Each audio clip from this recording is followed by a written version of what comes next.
Cancer. Cancer क्या होता है आप जानते हैं। कैंसर के बारे में आपको आज मैं पढ़ाने वाला हूँ। कैंसर क्या होता है, उसकी कौन कौन सी स्टेज होती है, उसके बारे में आज हम जानेंगे। चलिए शुरू करते हैं, कैंसर को पढ़ते हैं। कैंसर क्या होता है, सबसे पहले अगर हम बात करते हैं तो यहाँ पर कैंसर आपका हेडिंग है और इसमें हम एक एक लाइन को पढ़ेंगे। और दोस्तों अगर हम बात करते हैं इस टॉपिक से, तो इस टॉपिक में आपको 5 मार्क्स फिक्स है बोर्ड एग्जाम में, अगर आप इस टॉपिक को अच्छे से समझ गए तब। चलिए शुरू करते हैं और सबसे पहले समझते हैं एक एक लाइन को। Cancer is one of most dreaded disease of human beings, यानी कि अगर हम बात करते हैं कैंसर की, तो कैंसर ह्यूमन बींग्स यानी कि इंसानों में सबसे भयानक रोग होता है। And is major cause of death, और ये क्या होता है, ज़्यादातर मौत, मृत्यु इसी कैंसर के कारण होती है ऑल ओवर द ग्लोब, पूरे विश्व में। यानी कि अगर हम बात करते हैं कैंसर की, तो कैंसर सभी रोगों में से पाया जाने वाला एक सबसे भयानक रोग है, ठीक है। और ये कैंसर में 90% लोगों की डेड हो जाती है। आगे बात करते हैं, more than millions Indian suffer from the cancer, यानी कि भारत के लोगों की अगर हम बात करते हैं तो कई मिलियन लोग कैंसर से सफ़र कर रहे हैं, कैंसर से पीड़ित है। And large number of them die from it annually, और अगर हम बात करते हैं तो बड़े पैमाने पर कई संख्या में लोग प्रतिवर्ष कैंसर के कारण मर जाते हैं। आगे बात करते हैं, the mechanism that underlies develop of cancer और ऑर्गेनिक ट्रांसफॉर्मेशन ऑफ सेल, यानी कि अगर हम बात करते हैं, अब हम समझेंगे जो कैंसर उत्पन्न करने की जो मैकेनिज्म होती है वो किस तरीके से काम करती है, या फिर अगर हम बात करते हैं जो इसकी ट्रीटमेंट होती है या कंट्रोल होती है, have been some of the most intense area research in biology and medicine. अगर हम बात करते हैं कैंसर की जो इलाज होती है, या हम बात करते हैं कैंसर का जो ट्रीटमेंट होता है, या कैंसर कैसे स्प्रेड करता है, उन सारी चीज़ों के बारे में पढ़ेंगे बायोलॉजी में, और मेडिसिन के बारे में पढ़ेंगे। इन आवर बॉडी, यानी कि हमारे शरीर में सेल ग्रो, ठीक, सेल ग्रो, कोशिका कहती है grow, and differentiate is highly controlled as regulate, यानी कि अगर हम बात करते हो तो हमारे बॉडी में क्या होती है, जो कोशिका होती है, जो सेल होती है, वो क्या करती है, ग्रो करती है और एक रेगुलेट करवाई जाती है मैनर में, यानी कि कोशिका क्या होती है, एक निश्चित सीमा तक ही ग्रो करती है, रेगुलेशन के द्वारा चलती है। लेकिन अगर हम बात करते हैं कैंसर की, तो कैंसर में जो सेल ग्रो मैकेनिज्म होती है, रेगुलेटरी मैकेनिज्म होती है, वो टूट जाती है। यानी कि इस कैंसर के केस में क्या होता है, जो सेल ग्रोथ होता है वो अनकंट्रोल्ड हो जाता है। क्या होता है, अनकंट्रोल्ड हो जाता है। सपोज डेट अगर हम बात करते हैं, यहाँ पर क्या है, आपके सेल है, ठीक है, इस तरीके से कुछ सेल है, ठीक है, इस तरीके से कुछ यहाँ पर सेल पहले से रखे हुए, और यहाँ पर भी क्या हुआ है, सेल रखा हुआ है पहले से, ठीक। जस्ट एक सेकेंड, यहाँ पर भी क्या है, सेल पहले से रखा हुआ है, इस तरीके से सेल पहले से रखा हुआ है। अब अगर हम बात करते हैं दूसरे नंबर पर, तो यहाँ पर क्या है, एक सेल है और वो सेल क्या कर रहा है, ग्रो कर रहा है, दोनों टाइप, इस साइड भी ग्रो कर रहा है और इस साइड भी ग्रो कर रहा है। अब जब सेल जो होता है, वो बीच वाला जो ब्लू वाला सेल है वो ग्रो किया और इस येलो वाले सेल के कांटेक्ट में आ गया, तो ये सेल ग्रोथ क्या कर देगा, सेल डिवीजन क्या कर देगा, रोक देगा। यानी कि ये एक रेगुलेट मैनर में काम कर रहा है। जैसे ही सेल में आया कांटेक्ट में, तो कांटेक्ट इनहिबिशन कर दिया, सॉरी, तो ये क्या करता है, सेल ग्रोथ को रोक देता है, ठीक है। आगे बात करते हैं, अब अगर हम बात करते हैं किसी कैंसरस सेल की, तो कैंसरस सेल को हम रेड सेल से बना देते हैं। कोई कैंसर वाला सेल है, वो सेल ग्रोथ कर रहा है, इस तरीके से सेल ग्रोथ कर रहा है ना, अब इस तरीके से सेल ग्रोथ कर रहा है। अब ये सेल कांटेक्ट में आया, लेकिन फिर भी क्या हुआ, अपने ग्रोथ को नहीं रोका, इस तरीके से वो ऊपर नीचे चारों तरफ क्या होता है, अपना ग्रोथ करता ही चला जा रहा है, ठीक है। इस तरीके से क्या कर रहा है, वो अपना ग्रोथ करता ही चला जा रहा है। यानी कि अगर हम बात करते हैं, जो आपके कैंसरस सेल होती है, उसमें सेल जो होती है वो अनकंट्रोल्ड ग्रोथ करती है, वो अपनी संख्या लगातार बढ़ाती रहती है। इस तरीके से देख लो, इस तरीके से क्या करती है, अपनी संख्या बहुत ज़्यादा बढ़ाती है। यानी कि उसमें सेल डिवीजन जो होता है वो अनकंट्रोल्ड हो जाता है, तब जाकर के क्या होता है, कैंसर का फॉर्मेशन होता है। तो आई होप आप इस चीज़ को समझ पा रहे होंगे। जिसमें कैंसर नहीं होता है, तो उसमें क्या होता है, सेल में कांटेक्ट इनहिबिशन पाया जाता है। जैसे ही वो सेल एक दूसरे सेल के कांटेक्ट में आएगी, और वो क्या करेगी, सेल डिवीजन को रोक देगी, यानी कि कोशिका की संख्या बननी क्या हो जाएगी, रुक जाएगी, ठीक। उसके बाद अगर हम बात करते हैं, जो कैंसर वाला सेल होता है, वो दूसरे सेल के कांटेक्ट में आए या ना आए, उससे कोई मतलब नहीं है, वो क्या करेगा, सेल डिवीजन करेगा, और ये क्या हो गई, आपकी कैंसर की हो गई, और ये आपकी नॉर्मल सेल हो गई, नॉर्मल सेल हो गए, और ये क्या हो गया, कैंसर सेल होंगे। तो आई होप आप इन दोनों में अंतर समझ पा रहे होंगे। जो नॉर्मल सेल होता है उसमें सेल रेगुलेटरी मैकेनिज्म को फॉलो करता है और आराम से चलता है, और अगर हम बात करते हैं जो आपके कैंसर वाले सेल होते हैं वो रेगुलेटरी मैनर को फॉलो नहीं करते हैं और अनकंट्रोल्ड ग्रोथ करते रहते हैं। चलिए आगे बात करते हैं, एनसीईआरटी की लाइन क्या कहते हैं उसको समझते हैं। यहाँ पर क्या कह रहा है कि normal sales show a property called contact inhibition, यानी कि जो नॉर्मल सेल होती है, हाँ, तो जो नॉर्मल सेल होती है वो क्या करती है, एक प्रॉपर्टी दिखाती है, और उस प्रॉपर्टी की अगर हम बात करते हैं तो वो प्रॉपर्टी आपका कॉन्टैक्ट इनहिबिशन, यानी कि जो नॉर्मल सेल होती है क्या करती है, कॉन्टैक्ट इनहिबिशन मैकेनिज्म को दिखाती है। ठीक है, vector of which contact with other cell inhibit the uncontrolled growth. जबकि अगर हम बात करते हैं दूसरे सेल की, अगर हम बात करते हैं जो कि कैंसरस सेल होते हैं, वो क्या करते हैं, वो आपके अनकंट्रोल्ड सेल ग्रोथ दिखाते हैं, यानी कि इनहिबिशन नहीं दिखाते हैं, वो अनकंट्रोल्ड सेल ग्रोथ हो जाता है उसमें।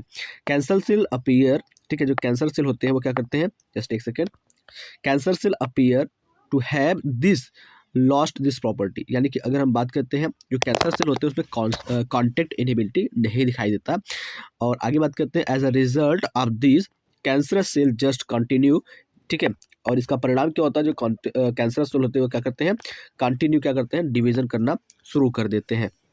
ठीक है, given rise to a mass of cell called tumour, और इसी तरीके से क्या करते हैं, ये एक सेल का बहुत बड़ा मास दे देते हैं, सेल का बहुत बड़ा गट्ठर दे देते हैं, और जिसको हम क्या कहते हैं, ये ट्यूमर, ये ठीक है, इसको हम क्या कहते हैं, इसको हम कहेंगे ट्यूमर। ठीक है, इस तरीके से क्या करेगा, ये ट्यूमर बना देगा, जस्ट एक सेकेंड, इस तरीके से क्या करेगा, ये ट्यूमर बना लेता है। तो आई होप आप इस चीज़ को अच्छे तरीके से समझ पा रहे होंगे। आगे बात करते हैं, ट्यूमर और टू टाइप, जो आपके ट्यूमर होते हैं वो दो टाइप के होते हैं। कौन कौन से, एक आपका बिगिनिंग ट्यूमर होता है और एक आपका मैलिगेंट होता है। ठीक है, जो आपका मैलिगेंट होता है वो क्या होता है, आपका घातक होता है। जो आपका बिगिनिंग होता है वो ट्यूमर क्या होता है, आपका थोड़ा सा नॉर्मल कंडीशन में काम करता है। ठीक है, आई होप आप इस चीज़ को अच्छे तरीके से समझ पा रहे होंगे। चलिए आगे अगर हम बात करते हैं, यहाँ पे क्या कह रहा है, beginning tumor normally remain confined to their original location and do not spread to other part of the body, यानी कि अगर हम बात करते हैं जो बिगिनिंग ट्यूमर होते हैं वो क्या होते हैं, नॉर्मल कन्फाइंड होते हैं, वो अपने ओरिजिनल लोकेशन पर ही रहते हैं लेकिन स्प्रेड नहीं करते हैं बॉडी के दूसरे पार्ट में, एंड कॉज लिटिल डैमेज, और ये क्या करते हैं, छोटे से डैमेज को उत्पन्न करते हैं। तो आई होप आप इस चीज़ को अच्छे तरीके से समझ पा रहे होंगे। वहीं पर अगर हम मैलिगेंट ट्यूमर की बात करते हैं तो ऑन द अदर हैंड, दूसरे हैंड में मैलिगेंट ट्यूमर की बात करते हैं, mass of proliferating cells called the neoplastic. ठीक है, जो ये आपका है इसको नियोप्लास्टिक सेल कहते हैं। ठीक है, जो मैलिगेंट ट्यूमर होता है नियोप्लास्टिक होता है और उसके अंदर क्या होता है, लिक्विड भरा होता है, और ट्यूमर सेल, ठीक है, these cell grow very rapidly. ठीक है, ये सेल जो होते हैं वो क्या होते हैं, बहुत तेजी से ग्रो करते हैं, inviting the damage of the surrounding normal tissue, और ये सारी सेल्स जो होते हैं वो बगल के जो टिश्यू होते हैं उसको भी डैमेज कर देते हैं। As these cells actively divide and grow they also serve the normal cell by the competing of vital nutrition, यानी कि अगर हम बात करते हैं जो सेल होता है वो उसको लिविंग रहने के लिए क्या चाहिए था, न्यूट्रिशन चाहिए था। जैसे अगर हम बात करते हैं यहाँ पर देखिए, इसमें इसमें क्या होता है, ढेर सारे ब्लड सेल्स होते हैं, इस तरीके से क्या होते हैं, ब्लड वेसल्स होते हैं। ठीक है, अब ये ब्लड वेसल्स में क्या करेंगे, ब्लड वेसल्स भाई आपका न्यूट्रिशन भरा होगा, ब्लड के साथ न्यूट्रिशन भरा होगा, तो जो सारे न्यूट्रिशंस होते हैं ना, वो न्यूट्रिशंस ये मैलिगेंट ट्यूमर वाले जो सेल्स होते हैं वही ले लेते हैं। ठीक है, मैलिगेंट ट्यूमर वाले सेल ले लेते हैं, तो ये न्यूट्रिशन आगे नहीं पहुंच पाता है। जब आगे नहीं पहुंच पाता है तो क्या होता है, आगे की कोशिकाएं जो होती हैं, आगे की सेल जो होती है वो मर जाती है। आगे बात करते हैं, यहाँ पर क्या लिखा गया है, cell slough from such tumours reach distance side through the blood, और ये सेल जो होती है, ये सेल क्या करती है, इस ब्लड वेसल के साथ होते हुए क्या करती है, बहुत दूर तक चली जाती है। ठीक है, इस तरीके से क्या होती है, जो आपकी ये कैंसर सेल होती है, ट्यूमर सेल होती है, वो क्या करती है, ब्लड वेसल्स के साथ होते हुए क्या करती है, दूर तक चली जाती है, और जब यहाँ पर पहुँचेंगे तो यहाँ पर भी क्या करेंगी, वो अपना असर दिखाना शुरू कर देंगे, यहाँ पर भी क्या करेंगी, वो अपना असर दिखाना शुरू कर देंगे। इस तरीके से यहाँ पर भी कैंसर हो जाएगा। तो जो आपके मैलिगेंट वाले होते हैं वो क्या करते हैं, ब्लड वेसल्स के साथ, ब्लड वेसल्स में ब्लड के साथ क्या होते हैं, बह करके दूसरे स्थान पर चले जाते हैं शरीर के। दे स्टार्ट न्यू ट्यूमर, और वो क्या करते हैं वहीं पर नए ट्यूमर बनाना शुरू कर देते हैं। यहाँ पर देखो इस तरीके से नया ट्यूमर बन रहा है ना, तो यहाँ पर भी क्या करते हैं ये नया ट्यूमर बनाना शुरू कर देते हैं। आगे अगर हम बात करते हैं तो ये क्या कर रहा है this property called the metastasis, और इस प्रॉपर्टी को क्या करते हैं मेटास्टेसिस कहते हैं, is the most feared property of malignant tumour, और ये जो ट्यूमर होती है इसका सबसे भयानक रूप होता है। तो अगर आपसे पूछता है कि व्हाट इज मेटास्टेसिस, तो मेटास्टेसिस में आप क्या लिखोगे, तो मेटास्टेसिस में आपको लिखना है क्या, मैं बता रहा हूँ, सेल स्लज्ड, ठीक है, सेल जस्ट एक सेकेंड, मुझे पेंसिल की आकार छोटा करने दीजिए, फिर आपको मैं आपको अच्छे से समझा रहा हूँ। हाँ चलिए, यहाँ पर लिखा है cell स्लज्ड of from such tumors reach distant site through the blood, and wherever they get located in the body they start to new tumor, ठीक है, they start to new tumor, this property is called the metastasis. कहने का मतलब ये होता है कि जो सेल होते हैं ट्यूमर के, मैलिग्नेंट ट्यूमर के, वो सेल ब्लड वेसल के थ्रू होते हुए क्या करते हैं किसी दूसरे स्थान पर चले जाते हैं बॉडी के, और वहाँ पर भी क्या करते हैं ट्यूमर बनाना शुरू कर देते हैं, और इस प्रॉपर्टी को हम मेटास्टेसिस कहते हैं। तो आई होप आप इस चीज़ को अच्छे तरीके से समझ पा रहे होंगे। चलिए आगे अगर हम बात करते हैं काज ऑफ कैंसर, तो ये सारी चीज़ें आपको समझ में आई कि नहीं आई, आप कमेंट बॉक्स में करके हमको बता देंगे, फिर मैं जो भी दिक्कत होगा वहाँ पर आपको कंफर्म करने की कोशिश करूँगा। चलिए आगे हम बात करते हैं कॉज ऑफ कैंसर, कैंसर कैसे होता है, किसी भी इंसान में कैंसर कैसे होता है, तो इसके पीछे की अगर हम बात करते हैं तो कैंसर के लिए आपके केमिकल, फिजिकल और बायोलॉजिकल जो बायोलॉजिकल कार्सिनोजन काम करता है। देखो कैंसर को उत्पन्न करने वाले चीज़ को हम क्या कहते हैं, कार्सिनोजेन कहते हैं, ठीक है, कैंसर उत्पन्न करने वाले को क्या कहते हैं, कार्सिनोजेन कहते हैं, जो कैंसर रोग उत्पन्न करते हैं। अब ये कैंसरोजन क्या होते हैं, आपके 3 टाइप के होते हैं, कौन कौन से होते हैं, एक आपका क्या होता है फिजिकल कार्सिनोजन, दूसरा क्या होता है आपका केमिकल कार्सिनोजन, और तीसरा क्या होता है आपका बायोलॉजिकल कार्सिनोजन। अब अगर फिजिकल कार्सिनोजन की बात करते हैं तो फिजिकल कार्सिनोजन में क्या होता है बेटा, फिजिकल कार्सिनोजन में आपका यूवी रेज आता है, क्या आता है, जो आपकी यूवी रेज होती है वो आती है, यहाँ पर लिख दें यूवी, ठीक है, जस्ट एक सेकेंड, फिजिकल कार्सिनोजन में क्या आता है यूवी रेज आती है, यानी कि अल्ट्रावायलेट किरणें आती हैं, एक्स रेज आती हैं, ठीक है, एक्स रेज आती है किसमें, फिजिकल में। तो आप 2 चीज़ें एकदम अच्छे से दिमाग में बैठा लो भैया, जो फिजिकल कार्सिनोजन होते हैं वहाँ पर क्या आता है आपका, वहाँ पर आपके रेज आती है, किरणें आती है, कौन कौन सी किरणें होती है भाई, किरणें आपकी क्या होती है, यूवी होती है, एक्स रेज होती है, ठीक है, गामा रेज होती है, ये सारी होती है। उसके बाद अगर हम बात करते हैं तो ये करती क्या है, तो ये हमारे डीएनए को डैमेज कर देती है। उसके बाद अगर हम केमिकल कार्सिनोजन की बात करते हैं तो केमिकल कार्सिनोजन में क्या आता है, तो केमिकल कार्सिनोजन में वही आपका स्मोक आता है, टोबैको का स्मेक आता है, ठीक है, यानी कि तंबाकू का जो धुआं होता है वो होता है। उसके बाद अगर हम बात करते हैं बायोलॉजिकल में, तो बायोलॉजिकल में बहुत सारे वायरस आता है जिसको ऑन्कोजेनिक वायरस कहते हैं, ठीक है, ऑन्कोजेनिक वायरस जो होता है वो कैंसर रोग को उत्पन्न करने का काम करता है। तो आई होप आप इस चीज़ को समझ चुके होंगे जो मैंने आपको बताया। मैंने आपको बताया कि जो जब कैंसर होता है वह 3 रूपों से होता है, एक फिजिकल, केमिकल और आपके बायोलॉजिकल। अगर फिजिकल की बात करते हैं तो फिजिकल में आपकी एक्स रेज, ठीक है, गामा रेज, यूवी रेज, ये सारी चीज़ें आती हैं। और अगर हम केमिकल की बात करते हैं तो टोबैको स्मोक आता है। उसके बाद अगर हम बात करते हैं आपके बायोलॉजिकल की, तो बायोलॉजिकल में क्या आता है आपका ऑन्कोजेनिक वायरस आता है। ये सारी चीज़ें आप समझ चुके हैं। चलिए आगे अगर हम बात करते हैं कैंसर के बारे में, तो क्या लिखा हुआ है कि transformation of normal cell into the cancerous neoplastic cell में be induced by the physical, chemical और बायोलॉजिकल एजेंट। साफ साफ शब्दों में जो यहाँ पे लिखा हुआ है कि नॉर्मल सेल का कैंसरस सेल या कैंसरस नियोप्लास्टिक सेल में बदल जाने के लिए जिम्मेदार होते हैं फिजिकल, केमिकल और बायोलॉजिकल एजेंट्स, जिसको हम क्या कहते हैं, कार्सिनोजेंस कहते हैं। और इन जो कैंसर को उत्पन्न करते हैं उनको क्या कहते हैं, कार्सिनोजेन कहते हैं, ठीक है। उसके बाद अगर हम बात करते हैं ionising radiation like X rays and gamma rays and non ionising radiation जैसे यूवी, ठीक है, काज डीएनए डैमेज, ये क्या करते हैं, डीएनए डैमेज करते हैं, लीडिंग टू नियोप्लास्टिक ट्रांसफॉर्मेशन। और ये डीएनए डैमेज होने के कारण क्या होता है, नियोप्लास्टिक ट्रांसफॉर्मेशन हो जाता है, यानी कि ये आपके फिजिकल, ठीक है, फिजिकल फेनामेनन है, फिजिकल कार्सिनोजन है जो कैंसर को उत्पन्न करते हैं। डीएनए डैमेज करेंगे, वहाँ पर नियोप्लास्टिक ट्रांसफॉर्मेशन हो जाएगा। The chemical carcinogen present in tobacco smoke, यानी कि अगर हम बात करते हैं जो केमिकल कार्सिनोजन होते हैं, यानी कि केमिकल जो होता है जो आपको कैंसर उत्पन्न करता है, वो आपके तंबाकू के धुएं में पाया जाता है। हैव बीन आइडेंटिफाइड, जिसका पहचान किया जाता है as major cause of lung cancer. यानी कि अगर हम बात करते हैं जो टोबैको स्मोक होता है, वो सबसे बड़े पैमाने पर लंग्स कैंसर को उत्पन्न करता है। आगे बात करते हैं cancer causing virus. Cancer causing virus यानी कि बायोलॉजिकल फेनामिनन की बात करते हैं या बायोलॉजिकल कार्सिनोजन की बात करते हैं, एजेंट की बात करते हैं, तो कैंसर कॉजिंग वायरस होता है जिसका नाम है ऑन्कोजेनिक वायरस। अब ये ऑन्कोजेनिक वायरस क्या करता है, तो oncogenic virus have gene called viral oncogene. ठीक है, ऑन्कोजेनिक वायरस के पास क्या होता है, एक जीन पाया जाता है जिसको वायरल ऑन्कोजीन के नाम से जाना जाता है। Furthermore several genes called cellular oncogenic, बहुत सारे जीन होते हैं जिसको हम सेलुलर ऑन्कोजेनिक कहते हैं, जिसको सी ऑन्क के नाम से जानते हैं।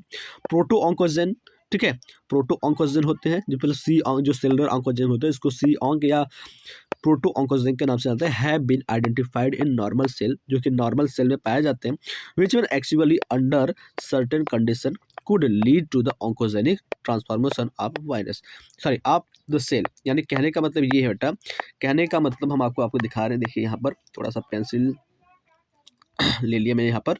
चलिए जैसे हम बात करते हैं ये आपका डीएनए हो गया, ठीक, ये डीएनए हो गया, किसी सेल का डीएनए हो गया। इस प्रकार से क्या कहते हैं, एक हम सेल बना लेते हैं पहले। इस प्रकार से क्या किया हमने, एक सेल बना लिया। इस सेल का ये डीएनए हो गया। अब इस डीएनए पे क्या है, इस डीएनए पर आपका पाया जा रहा है क्या, इस डीएनए पर अगर पाया जा रहा है क्या, इस डीएनए पर पाया जा रहा है आपका जीन। ठीक है, इस तरीके से यहाँ पर क्या है, एक जीन पाया जा रहा है। इस जीन की अगर हम बात करते हैं तो यहाँ पर देख लीजिए, इस जीन की बात करते हैं तो ये जीन पाया जा रहा है इस डीएनए पर। ठीक है, अब अगर हम बात करें क्या हो रहा है, तो इस जीन की अगर हम नाम की बात करते हैं तो ये जीन का जो नाम है उस नाम को पहले जान लेते हैं। ठीक है, जस्ट एक सेकेंड। इस जीन की अगर नाम की बात करते हैं तो इस जीन का नाम क्या है, सी ऑन्क, सी ऑन्क जीन है। अब इस सी ऑन्क जीन पर क्या कर रहा है, जो आपका वायरस है जिसको क्या कहते हैं ऑन्कोजेनिक वायरस। ठीक है, ऑन्कोजेनिक वायरस, ठीक, यहाँ से क्या आ रहा है आपका ऑन्कोजेनिक वायरस आ रहा है। ये ऑन्कोजेनिक वायरस क्या करता है, इस सी ऑन्क जीन पर क्या करता है, ट्रांसफॉर्मेशन कर देता है, परिवर्तन कर देता है, जिस वजह से क्या करता है ये कैंसर उत्पन्न करने के लिए जिम्मेदार हो जाता है। तो आई होप आप इस चीज़ को भी अच्छे तरीके से समझ पाए होंगे। चलिए आगे अगर हम बात करते हैं तो आगे क्या होता है, cancer detection and diagnosis, cancer की पहचान और उसका उपचार की बात करते हैं। तो कैंसर का डिटेक्शन और डायग्नोसिस की बात करते हैं तो यहाँ पर समझिए कैंसर डिटेक्शन एंड डायग्नोसिस क्या होता है। देखिए कैंसर का डिटेक्शन मतलब कैंसर की पहचान करना, डायग्नोसिस का मतलब क्या होता है उसका उपचार करना। ठीक है, तो अगर हम बात करते हैं जो कैंसर होती है उसके शुरुआती दौर में पहचान कर पाना थोड़ा सा कठिन होता है। अगर पहचान हो गया तो उसका हम क्या कहते हैं सक्सेसफुली डायग्नोसिस कर सकते हैं। चलिए आगे हम बात करते हैं। Early detection of cancer is essential as it allow to disease to be treated successfully in many case. अगर हम बात करते हैं कैंसर का अगर शुरुआती दौर में डिटेक्शन हो गया तो उसका उपचार हो सकता है। Cancer detection is based on the biopsy, यानी कि कैंसर डिटेक्शन जो होता है वो बायोप्सी और हिस्टोपैथोलॉजिकल स्टडी के द्वारा किया जाता है। ऑफ द टिश्यू के एंड ब्लड के, बोन मैरो के, ठीक है, test in increase cell count in the case of leukaemias. ठीक है, ठीक है, अगर हम ल्यूकेमिया की बात करते हैं तो ल्यूकेमिया भी क्या होता है उसके लिए जिम्मेदार होता है। तो इसका अगर जो कैंसर का डिटेक्शन होता है वो कैसे किया जाता है, तो कैंसर का डिटेक्शन बायोप्सी के द्वारा किया जाता है या हिस्टोपैथोलॉजिकल स्टडी के द्वारा किया जाता है, जिसमें ब्लड और बोन मैरो के अंदर टेस्ट करके देखा जाता है कि जो सेल की संख्या है वो नॉर्मल सेल की तरह काम कर रही है या नहीं काम कर रही है। ठीक है, उसके बाद बात करते हैं इन बायोप्सी की बात करते हैं तो a piece of suspected tissue cut into thin section, यानी कि अगर हम बात करते हैं मान लेते हैं यहाँ पर, ठीक है, यहाँ पर आपको लग रहा है कैंसर हुआ है ना, तो यहाँ पर क्या करेंगे थोड़े से टिश्यू को काटेंगे और थोड़े से टिश्यू को काट करके ले जाएंगे दूसरी जगह लैब में। ठीक है, ठीक है, सेक्शन कट जाएंगे और उसके बाद करेंगे इट इज स्टैन, और उसके बाद क्या करेंगे इसको स्टैन करेंगे, एग्जामिन करेंगे अंडर द माइक्रोस्कोप के अंदर। ठीक है, हिस्टोपैथोलॉजिकल स्टडी, जिसको हिस्टोपैथोलॉजिकल स्टडी कहते हैं। टिश्यू को काटेंगे ना तो टिश्यू की स्टडी को हिस्टोलॉजी कहते हैं। तो हिस्टोपैथोलॉजिकल स्टडी करेंगे बाय द पैथोलॉजिस्ट के द्वारा। टेक्निक लाइक रेडियोग्राफी, और यहाँ पर जो टेक्निक यूज किया जाता है रेडियोग्राफी, जैसे कि एक्सरे, सीटी का उपयोग किया जाता है, एमआरआई का उपयोग किया जाता है, and are very useful to detect the cancer of the internal organ. और ये देखो, अगर हम इंटरनल ऑर्गन की बात करते हैं तो एक्सरे के द्वारा, ठीक है, रेडियोग्राफी जैसे एक्सरे के द्वारा, सीटी के द्वारा और एमआरआई के द्वारा क्या होता है, शरीर के अंदर की जो कैंसर होती है उसका डिटेक्शन किया जाता है। Computer tomography use X-ray to generate 3 dimensional image. यानी कि अगर हम बात करते हैं जो कंप्यूटर टोमोग्राफी होता है वो क्या करता है, एक्सरे का 3 डायमेंशनल इमेज जनरेट करता है of the internals of an object, ठीक है, आपके शरीर के अंदर की जो ऑर्गन होते हैं उसमें। MRI use strong magnetic field and non-ionizing radiation to accurately detect pathological and physiological change in living tissue.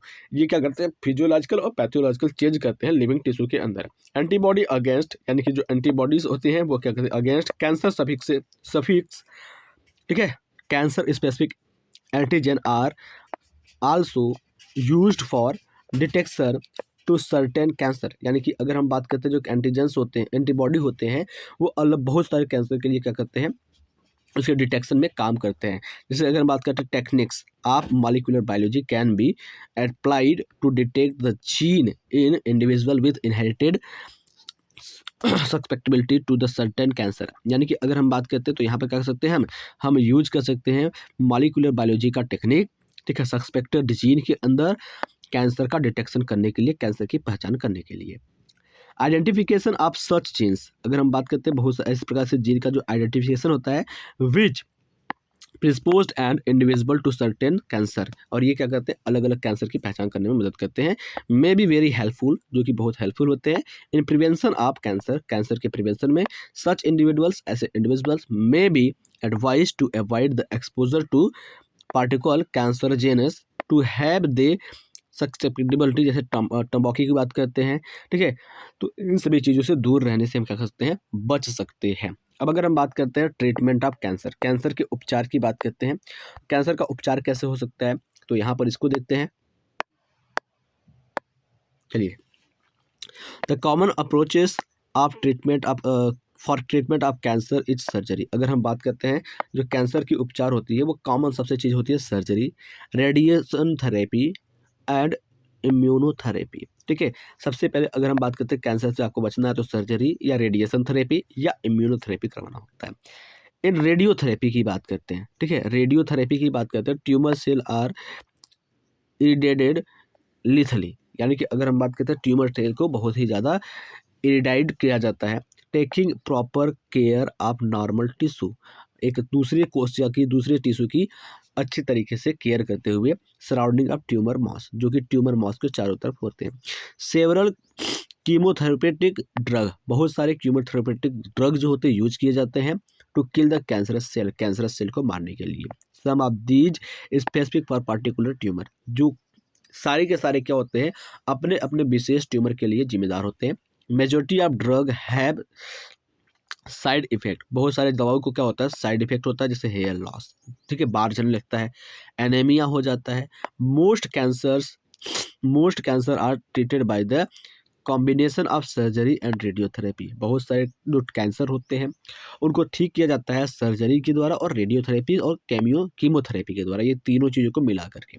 Tumour cell have been shown to avoid the detection and destruction by the immune system. यानी कि जो tumour cell होता है वो क्या करता है, दिखाता है अवॉइड डिटेक्शन, ठीक है, डिटेक्शन को अवॉइड करता है, डिस्ट्रक्स, उसके बाद अगर हम बात करते हैं इम्यून सिस्टम को भी डिस्टर्ब नहीं करता है। देयरफॉर इस वजह से the patient are given substance called biological response, ठीक है, और इस प्रकार से पेशेंट क्या करते हैं, देते हैं बायोलॉजिकल रिस्पॉन्स मॉडिफायर सच अल्फा इंटरफेरॉन, ये क्या करते हैं, अल्फा इंटरफेरॉन को निकालते हैं, और ये alpha interferon which activates their immune system and help the destroying tumour, और ये क्या करते हैं, अल्फा इंटरफेरॉन क्या करते हैं, ट्यूमर को डिस्ट्रॉय करने के काम आते हैं। अब अगर हम बात करते हैं तो हम अगले क्लास में बताएंगे ड्रग्स एंड अल्कोहल के एब्यूज़ के बारे में, और कोशिश करेंगे कि पूरा का पूरा चैप्टर उसी क्लास में खत्म हो जाए। तो मिलते हैं आपसे अगले क्लास में, तब तक के लिए जय हिंद, जय भारत। बने रहिए हमारे साथ। अगर क्लास आपको अच्छा लगा है तो प्लीज़ क्लास को लाइक करिएगा, अपने दोस्तों के साथ शेयर जरूर करिएगा। ये अंतिम समय है, आपकी बोर्ड परीक्षा आने वाली है, तो आप जम करके पढ़ाई करिए, और जो आपको याद है जो आपको समझ में आया है उसको और अच्छे तरीके से रिवाइज़ कर लीजिए और बाकी के जो बचे पोर्शन है उसको भी अच्छे तरीके से पढ़ लीजिए।